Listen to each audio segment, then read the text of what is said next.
বন্ধুরা, এখন বোরো ধান চাষের একেবারে উপযুক্ত সময়।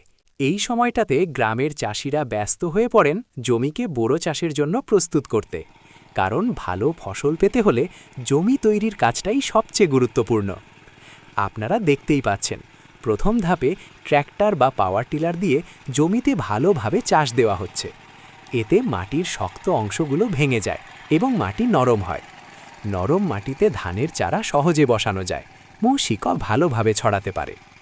চাষ দেওয়ার পর জমিতে জল ধরে রেখে গরু দিয়ে মই চালানো হচ্ছে।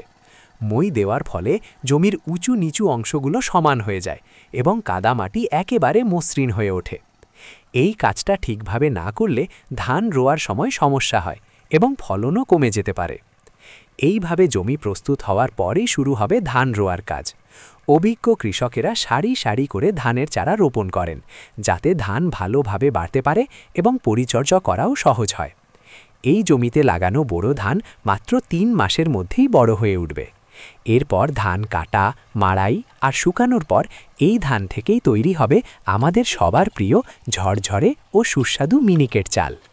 এভাবেই চাষিদের কঠোর পরিশ্রম আর যত্নের ফলেই আমাদের ঘরে ঘরে পৌঁছে যায় সাদা ভাতের থালা।